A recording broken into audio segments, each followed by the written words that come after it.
שלום רב לכולם וכולן, וברוכים באים לעיניים על עזה, ההתכנסות היומית שלנו שהיא, כמו שאנחנו אומרים, שילוב של מחאה ולמידה. היום יום מיוחד בעיניים על עזה, אנחנו מארחים כאן את איאת אבו שמס, שתציג לנו את שירתו של חוסם מערוף, משורר עזתי עטור פרסים. חוסם מאוד רצה להיות איתנו פה, אבל חלק מהבעיות הטכניות וחלק מהבעיות הגדולות יותר, והמציאות הקשה שלנו זה שהוא לא יוכל להיות איתנו בעצמו, אבל היה תציג את השירה שלו ואנחנו נחלוק איתכם גם וידאוים שלו מקריא את שירה ומדבר אלינו, וגם היה תעזור לנו גם בתרגום והן בשיחה עליו.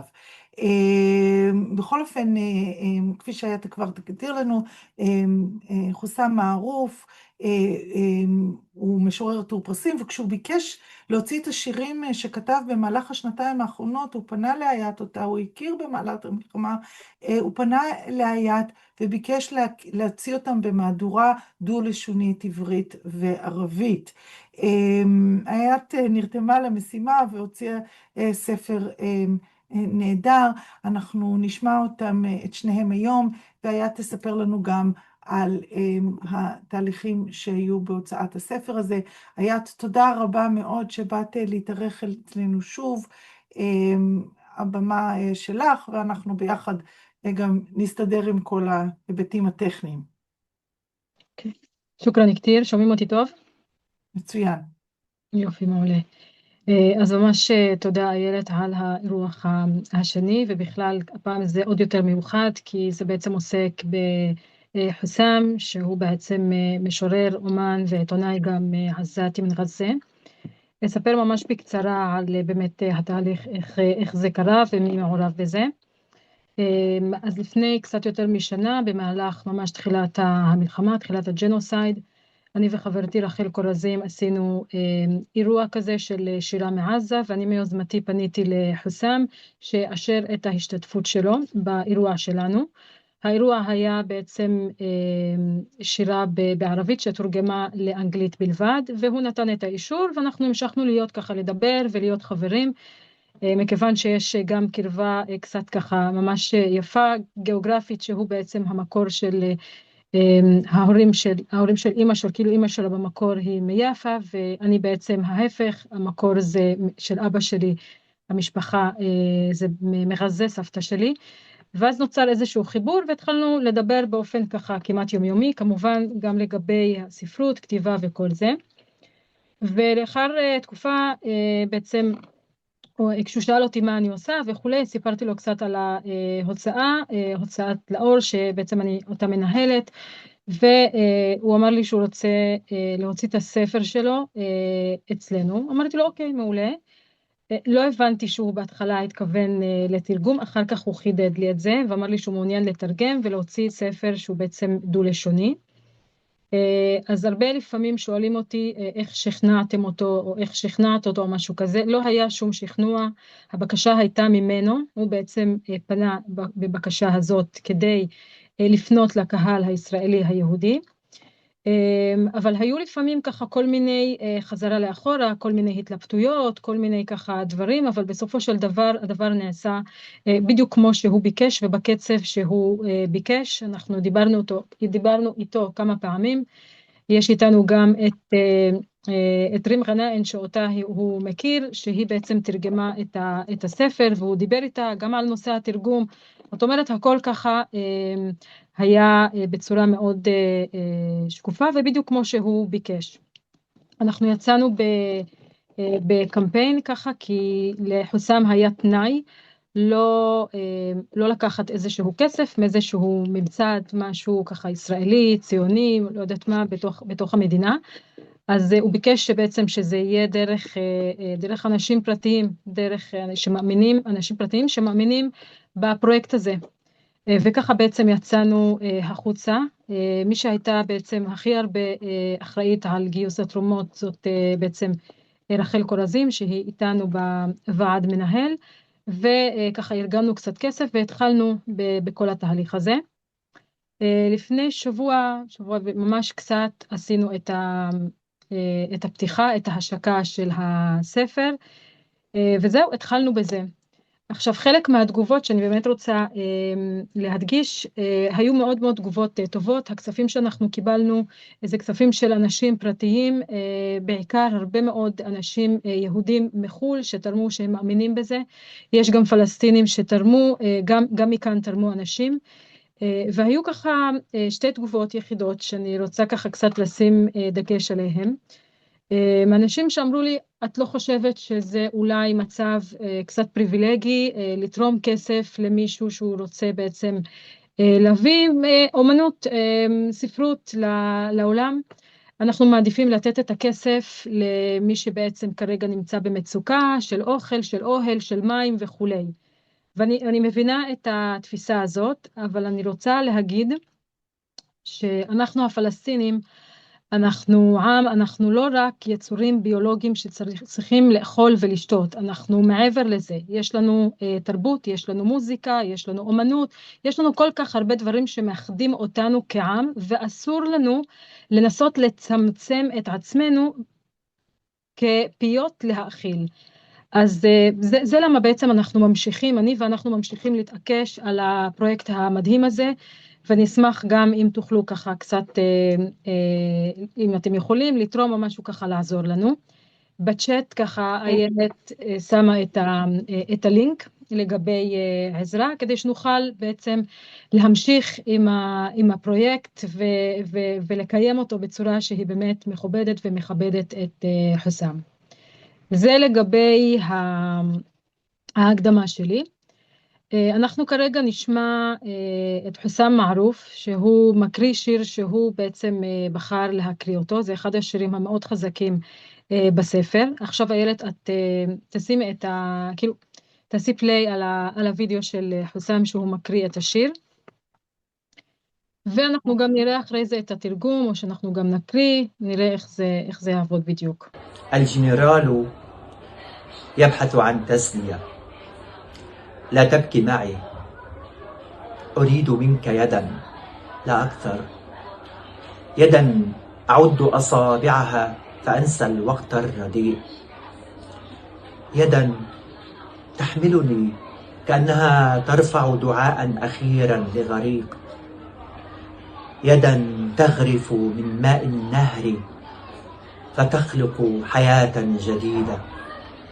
وأنا غارق في اللمسات القديمة، حواسي هناك تناديني عد إلى الدهشة وانسى كل الإجابات، كل سؤال تجيب عليه تقتله، وكل سؤال يدور داخلك يلغي وجودك، وتقتلك الدهشة أيضا، لكنك لا تشعر إلا بالموت الذي يتناقله الناس.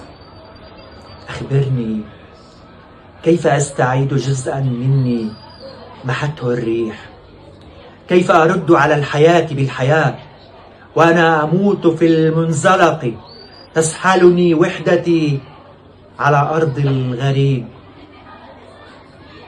وأنا ألمس يدك أعرف أن للمس تفسيرات أغرب من تفسيرات الموت، وإني حين لمست يد ربي كنت أبحث عن تفسيرات الحياة لا ما بعدها.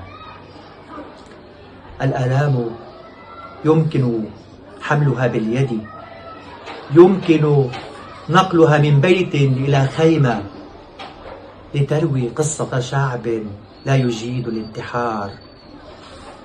هل جربت أن تحمل جسدا يباد على مسرح أمام جمهور يصفق؟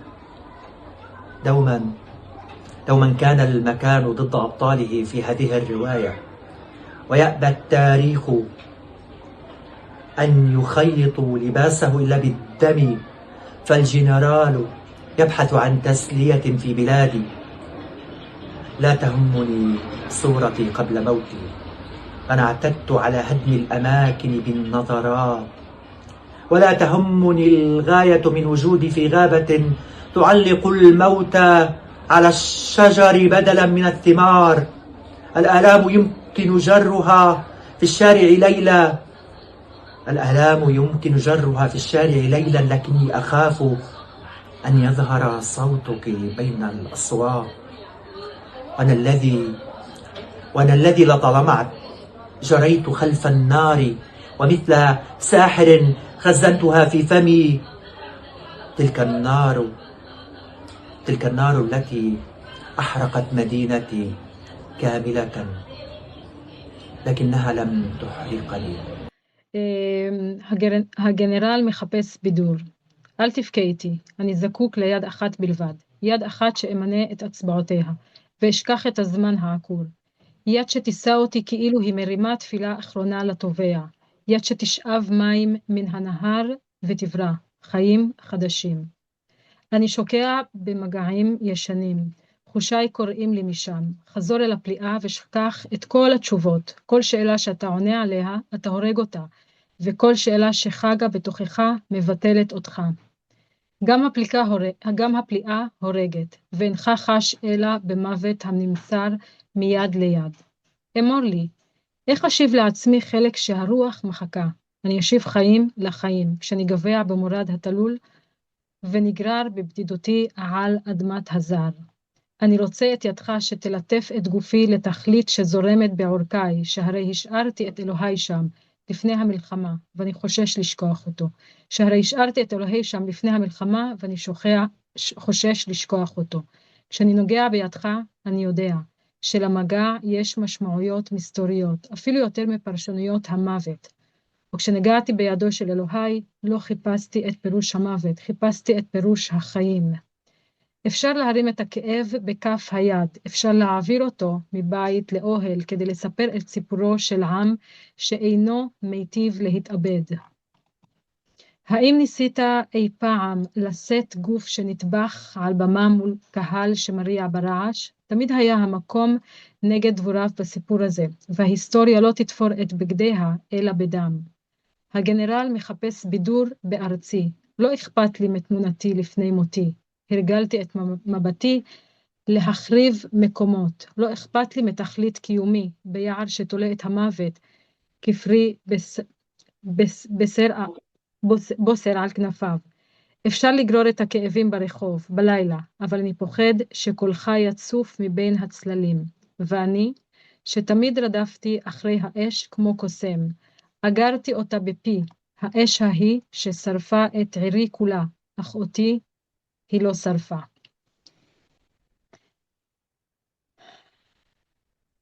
טייב,